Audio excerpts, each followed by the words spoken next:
ओम शांति। आज के अव्यक्तवाणी 3/5/1972।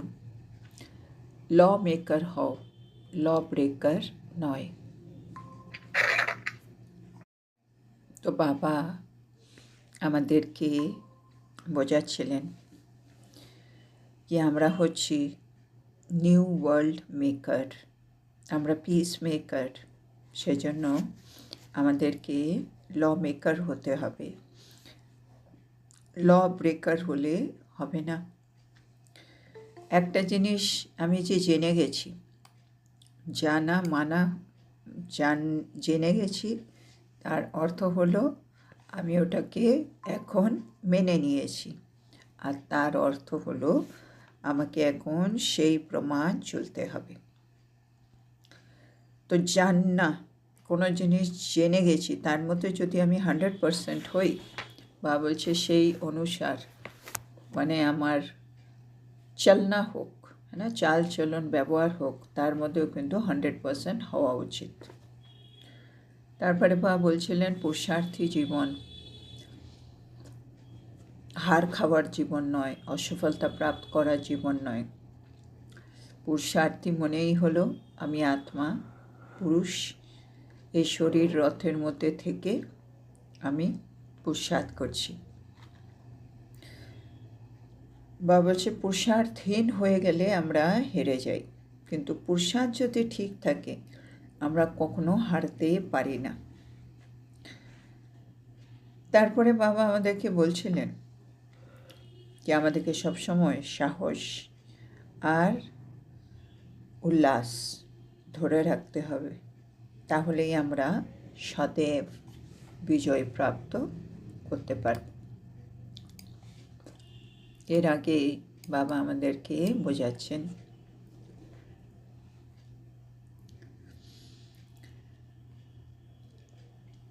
बाबा बोलছেন छोटी सी गलती करने से लॉफुल बनने के बजाय स्वयं ही लॉ मेकर होते हुए लॉ को ब्रेक करने वाले बन जाते हो। বাবা বলছে আমরা একটা ছোট্ট ভুল করি, যার জন্য আমরা ল মেকার হয়েও আমরা লকে ব্রেক করে দিই। वो छोटी सी गलती कौन सी? ওই ছোট্ট ভুল আমরা কোন ভুল করি? एक मात्रा की सिर्फ गलती है, একটা মাত্রার হচ্ছে সেই ভুলটা। लॉ मेकर के बजाय लॉ को ब्रेक करने वाले बन जाते हो, মানে একটা মাত্রা খালি ভুল, যার জন্য আমি ল মেকারের পরিবর্তে ল ব্রেকার হয়ে যাই। ऐसे सदा सरेंडर रहे तो सफलता मूर्त विजयी मूर्त बन जाएंगे। বাবা যে এরকম যদি আমরা সমর্পিত থাকি তাহলে আমরা সফলতা মূরত বিজয়ী মূরত ऑटोमेटिकली হয়ে যাব।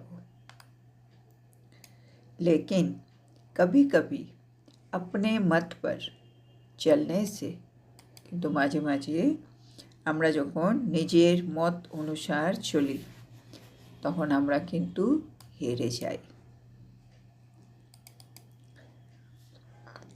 अच्छा, एक मात्रा के अंतर का शब्द है।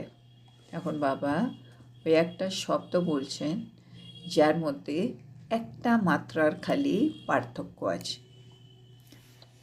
আর সেটা হলো शिव के बजाय शव को देखते हो। একটা মাত্রার পরিবর্তন শিবকে দেখা উচিত আমাদের, কিন্তু আমরা শবকে দেখি। शव माने शरीर। शव को देखने से शिव को भूल जाते हो। আমরা যদি শবকে দেখি, है ना, তখন আমরা শিবকে কিন্তু ভুলে যাব। আমরা আত্মা হচ্ছি একটার, है ना, পরমধাম থেকে এলাম, কিন্তু এই সৃষ্টিতে এসেই প্রথম আমাদেরকে এই 5 তত্ত্ব দিয়ে নির্মিত এই শরীরটাকে ধারণ করতে হলো। তারপরে আমরা সকলেই অভিনয়ে আছি। তো তো যেই আমরা এই শরীরটাকে ধারণ করলাম, বা বলছে এই শরীরটা হয়ে গেল একটা শপ, তাই না? আত্মা না থাকলে শরীরটাকে আমরা বলি শপ। আমরা যখন এদিক ওদিক দেখছি, আমরা খালি শপকে দেখছি। কেন? ওই শরীরের ভেতরে যে ছোট্ট চৈতন্য জ্যোতিবিন্দু আছে সেটাকে তো আমরা দেখিই না। আমরা যখন শরীরকে দেখছি, শপকে দেখছি, তখন আমার মনে আর পরমাত্মা নেই। তো বা বলছেন আমরা যখন শপকে দেখি আমরা শিবকে ভুলে যাই। শিব শব্দ বদল কর বিষ বন যাতা है। তখন শিব শব্দটা পরিবর্তন হয়ে বিষ হয়ে যায়। সব মানে বিষ, বিষ বিকারো কা বিষ, হ্যাঁ না? তখন সব মানেই হচ্ছে, বা বলছে ওটা হচ্ছে বিকারের বিষ, হ্যাঁ না? যে কোনো কাউকে দেখলেই আমাদের মধ্যে কোনো না কোনো বিকার অটোমেটিক্যালি জেগে যায়। তার মানে বিকারের বিষ ওই সবটা। ওকে দেখলেই আমার মনে পড়লো উফো কী অভিমানী, বা ওকে দেখলেই মনে পড়লো কিছু লোভ, কিছু মোহর কথা। ওকে দেখলেই আমার রাগ উঠছে, ক্রোধ। তো যে সব রকম সব আমাদের আশেপাশে আছে, আর সবগুলো হচ্ছে বিকারের বিষ। एक मात्रा के अंतर से उल्टा बन जाने से विष भर जाता है। একটা মাত্রার খালি পার্থক্য, মানে শিব আর সব। কিন্তু বা বলছে এই একটা মাত্রার পার্থক্যের জন্য ওটা উল্টো হয়ে ওটাতে বিষ ভরে গেল। उसका फिर परिणाम भी ऐसा ही निकलता है। বা বলছে এর পরিণামও পরে এরকমই বেরোয়। उल्टे हो गए तो परिणाम भी जरूर उल्टा ही निकलेगा। ভাবছি আমরা যদি উল্টো হয়ে যাই পরিণামও অবশ্যই উল্টো বেরোবে। মানে আমি শিবকে যদি স্মরণ করতাম তখন যে ফল পেতাম, এখন আমি সবকে স্মরণ করছি তো অন্যরকম ফল আসবে। इसीलिए कभी शव को न देखो अर्थात इस देह को न देखो। তো তাহলে কখনো দেহকে देखो ना। इनको देखने से अथवा शरीर के भान में रहने से लॉ ब्रेक होता है। বা বলছে আমরা যদি শরীরের ভানে থাকি, আমরা যদি শরীরকে দেখি, তাহলে কি হচ্ছে? আমরা ল ব্রেক করছি, হ্যাঁ না? বাবা কি ল দিয়েছে? সবাইকে আত্মা দেখো, নিজেও দেহি অভিমানী হয়ে থাকো। আর এর জায়গায় আমি শরীরকে দেখছি, নিজেও শরীরের ভানের মধ্যে আছি, তার মানে আমি ল ব্রেক করলাম।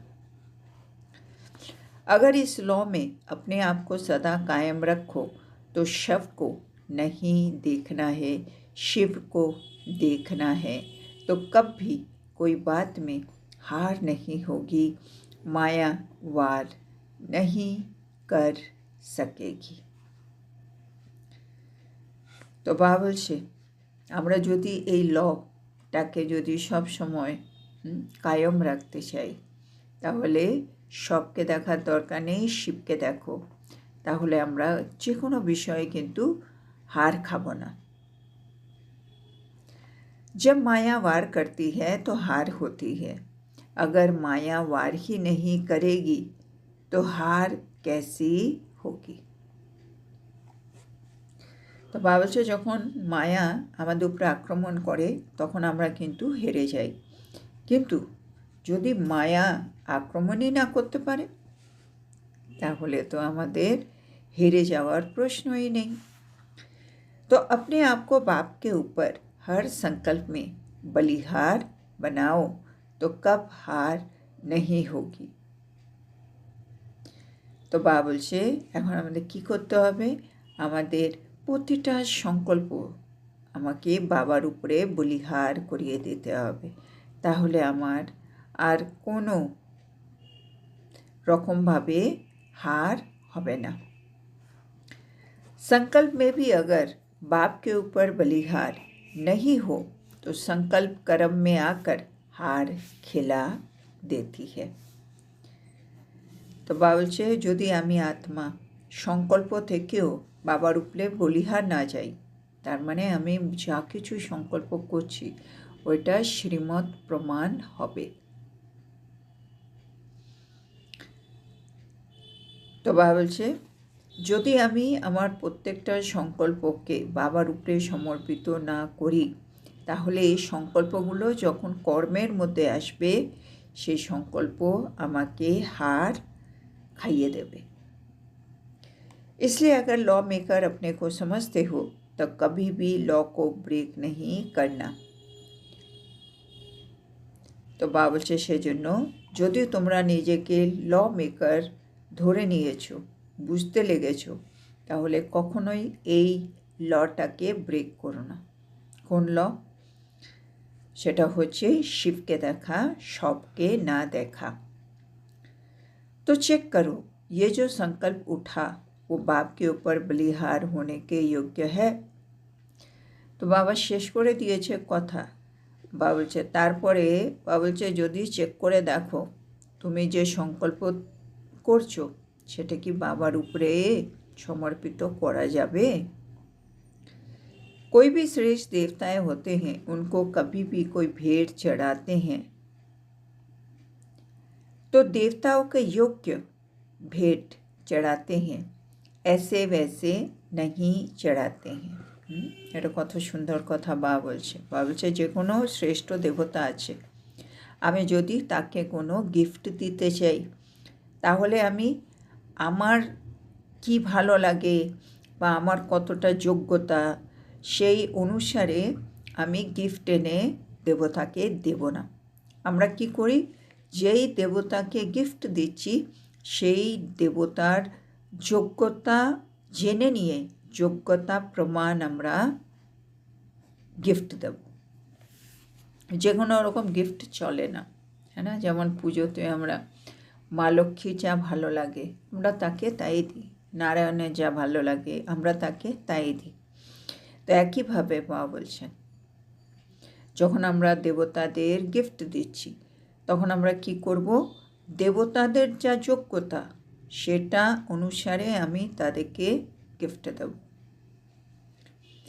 तो हर संकल्प बाप के ऊपर अर्थात बाप के कर्तव्य के ऊपर बलिहार जाना है। আর তার জন্য কী করতে হবে বাবা বলছে, প্রতিটা সংকল্প যেটা আমার মনের মধ্যে উঠছে সেটা যেন বাবার কর্তব্যের উপরে আমি আত্মা বলিহার করতে পারি। সেন বাবা বলেন, আমরা যখনই কোনো সংকল্প আসছে আমাদের চেকিং হলো কি আমার জায়গায় যদি ব্রহ্মা বাবা হতো বা শিব বাবাও হতো, ওরা কি এরকম ভাবতো যেরকম আমি ভাবছি? আমি যখন বলছি আমার যে শব্দগুলো বেরোচ্ছে, আমার জায়গায় যদি ব্রহ্মা বাবা হতো উনি কি এই শব্দগুলো বের করতেন? যদি হ্যাঁ, তার মানে আমিও করতে পারি, তার মানে আমি বাবার উপরে বলিহার গেছি। আর যদি না, আমি যেটা ভাবছি সেটা শিব বাবা বা ব্রহ্ম বাবা কেউ হলে এই কাজটা করতো না এভাবে যেরকম আমি ভাবছি, তার মানে এইটা বাবার উপরে বলিহার করা যাবে না। ये चेक करो, जैसे ऊंच से ऊंच बाप है वैसे ही संकल्प भी ऊंच है जो भेंट चढ़ावे। বাবা বলছে, এটাও চেক করো কি আমার বাবা তো উঁচু থেকে উঁচু, সেজন্য আমার সংকল্পকেও উঁচু থেকে উঁচু হওয়া উচিত, যেটা আমি বাবার প্রতি সমর্পিত করব। अगर व्यर्थ संकल्प विकल्प है तो बाप के ऊपर बलि चढ़ाने नहीं सकते, बाप स्वीकार नहीं कर सकते। তো বাবা বলছেন, যদি আমাদের মনের মধ্যে ব্যর্থ সংকল্প আসছে বা বিকল্প আসছে, মানে নেগেটিভ থট আসছে, সেটা তো আমরা বাবার উপরে আর বলিহার দিতে পারবো না, কেননা আমরা জানি এটা বাবা স্বীকার করবে না।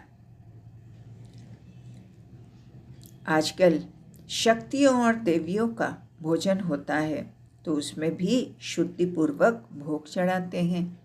বাবা বলছে, তুমি ভক্তিতে দেখো, শক্তিদের যেখানে পুজো হচ্ছে বা দেবীদের যেখানে পুজো হচ্ছে ওখানে যে ভোগ দেওয়া হয় সেটা কিন্তু কত শুদ্ধতার সাথে দেওয়া হচ্ছে। अगर उसमें कोई अशुद्धि होती है तो देवी भी स्वीकार नहीं करती। फिर वो भक्तों को महसूस आती है कि देवी ने हमारा भेंट স্বীকার नहीं किया है। বা বলছে যদি আমরা যে দেবী দেবতাকে ভোগ লাগাচ্ছি তার মধ্যে যদি কোনো রকম অশুদ্ধি থাকে, আমরা জানি দেবী সেটা স্বীকার করবে না, তখন যে ওই প্রসাদটা বা ভোগ দিয়েছে সে অটোমেটিক্যালি নিজে নিজেই ফিল করবে কি আমার মনে হচ্ছে না দেবী এই ভোগটা স্বীকার করেনি, এরকম তার মনের মধ্যে ফিলিং আসবে। তো आप भी श्रेष्ठ आत्माएं हो, तो আমরাও হলাম শ্রেষ্ঠ আত্মা। शुद्धिपूर्वक भेंट नहीं है तो आप भी स्वीकार नहीं करते हो। মানে আমি যদি জানি কি সামনের আত্মা যে ভাবছে সেটা পজিটিভ নয়, শুদ্ধ নয়, তাহলে সেটা আমরাও নিই না। ऊंच से ऊंच बाप के आगे क्या भेंट चढ़ानी है वो तो समझ सकते हो ना।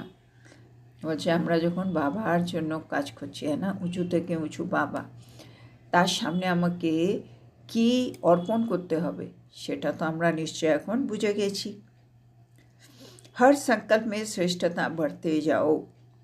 हर संकल्प बाप और बाप के कर्तव्य में भेंट चढ़ाते जाओ। আমাদের এখন কাজ কি, আমাদের প্রতিটা সংকল্পের মধ্যে শ্রেষ্ঠতা ভরতে হবে আর প্রতিটা সংকল্প বাবাকে আর বাবার কর্তব্যর প্রতি আমাকে অর্পণ করতে হবে। তাহলে কি হবে, फिर कभी हार नहीं खा सकेंगे, তারপরে আমরা কখনো হার খাবো না।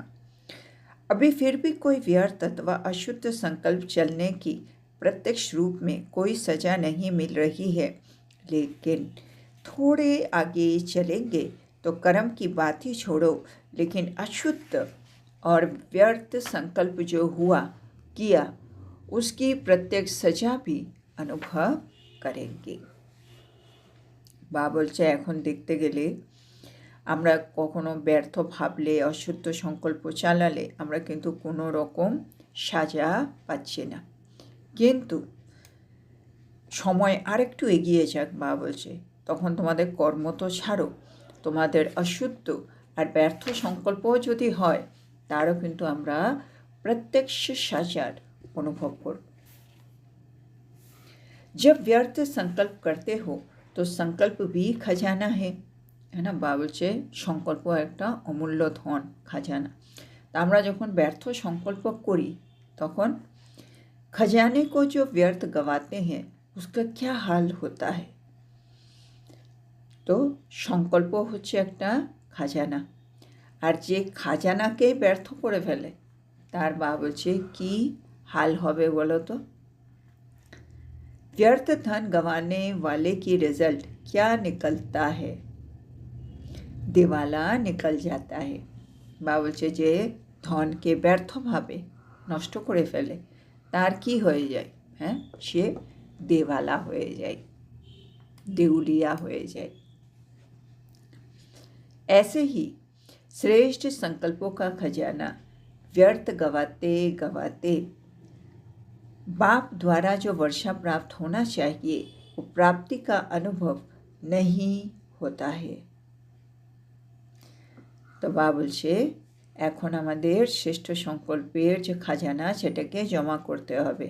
এখনও যদি আমরা ব্যর্থ সংকল্প করতে থাকি তাহলে এই ব্যর্থকে আমরা ইউজ করতে করতে বাবার থেকে যে বর্ষা আমরা প্রাপ্ত করতাম সেটা কিন্তু আর পাবো না। जैसे कोई दिवाला मारता है तो क्या गति हो जाती है। तो बाबा एग्जाम्पल दिए बोलছে ধরো কোনো আত্মা দেওয়ালা মারতে মানে দেউলিয়া হয়ে গেল, তাহলে তার কি গতি হয় বলো। ऐसे स्थिति का अनुभव तो होगा ही। এরকম স্থিতির অনুভব তো আমরা জেনেই গেছি, হ্যাঁ না, যে কোনো আত্মা যার সব কিছু হারিয়ে গেছে, তার তন মন ধন জন সব হারিয়ে গেছে, সে আত্মার কি গতি হয়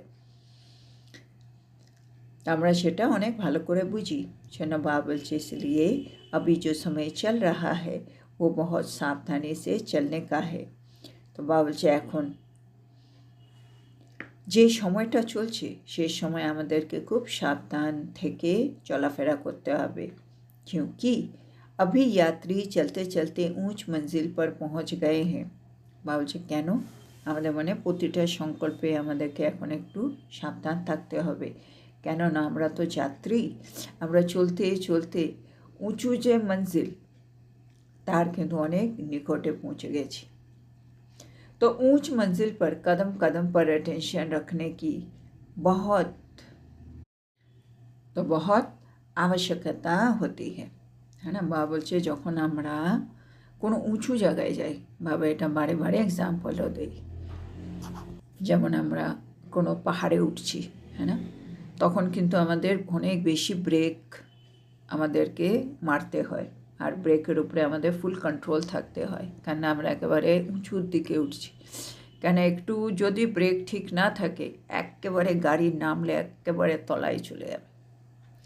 সেজন্য বাবা বলে এই মুহূর্তে আমরা তো আমাদের লক্ষ্যর দিকে এগোচ্ছি, আমাদের লক্ষ্য অনেক উঁচু, হ্যাঁ না, পুরো সৃষ্টির মধ্যে একেবারে টপ পজিশনের জন্য আমরা এখন পুরুষার্থ করছি।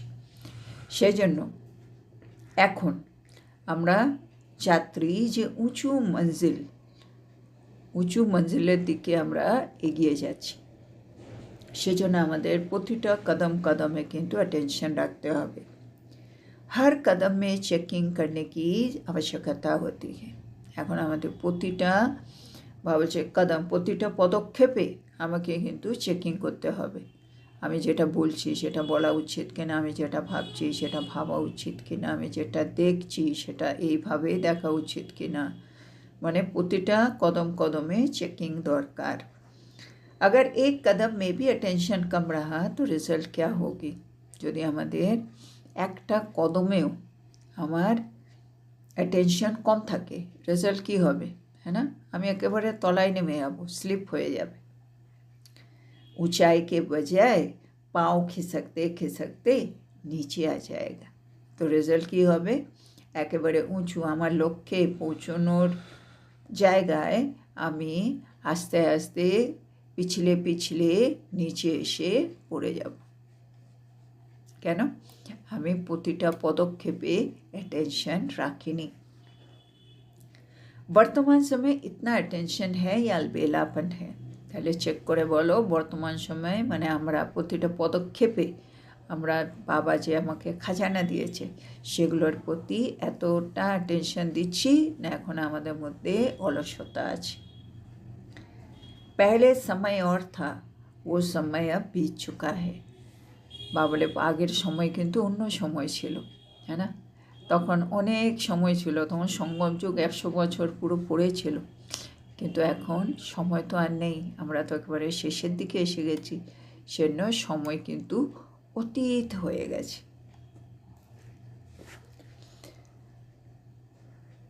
जैसे जैसे समय बीत चुका तो समय के प्रमाण परिस्थितियों के लिए बाप रहम दिल बन कुछ न कुछ सल्वेशन देते आए हैं। वो समय प्रमाण अभी समाप्त हो चुका है, अभी रहम दिल नहीं है। বলছেন এতদিন হাতে সময় ছিল, সেজন্য বাবাও অনেক রহম দিল হয়েছিল, আর কিছু না কিছু স্যালভেশন বা সহায়তা আমাদেরকে কিন্তু দিতে থাকতেন। কিন্তু বাবা বলছে এখন সেই সময় তো আর নেই, সেজন্য বাবা বলছে বাবা এখন আর রহম দিল হবেন না। अगर अब तक भी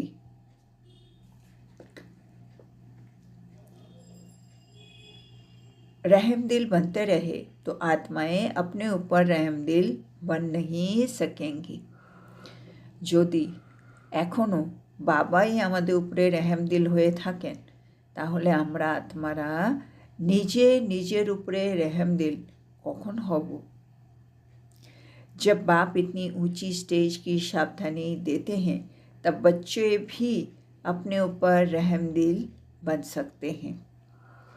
বলছে যখন বাবা আমাদেরকে উঁচু স্টেজের দিকে আমরা এগিয়ে যাচ্ছি বলে এত সাবধানে দিচ্ছেন, তখন আমরা সন্তান হিসেবে আমাদের নিজের উপরে নিজে রেহেমদিল হওয়া উচিত, মানে দয়া করা উচিত। কি আমি অনেক উঁচু জায়গায় যাচ্ছি, আমি এখন একটা এমন জায়গায় দাঁড়িয়ে আছি যেটা আমাকে লক্ষ্যের একেবারে কাছাকাছি পৌঁছে দেবে, কারণ আমি অনেক দিন থেকে পুরুষার্থ করছি, আমার যাত্রা প্রায় শেষ, আমি লক্ষ্যের অনেক কাছাকাছি আছি। সেজন্য এই মুহূর্তে আর ভুল করা চলবে না, সেজন্য আমি আর ভুল করব না। আমি নিজের প্রতি নিজে রেহেমদিল হব।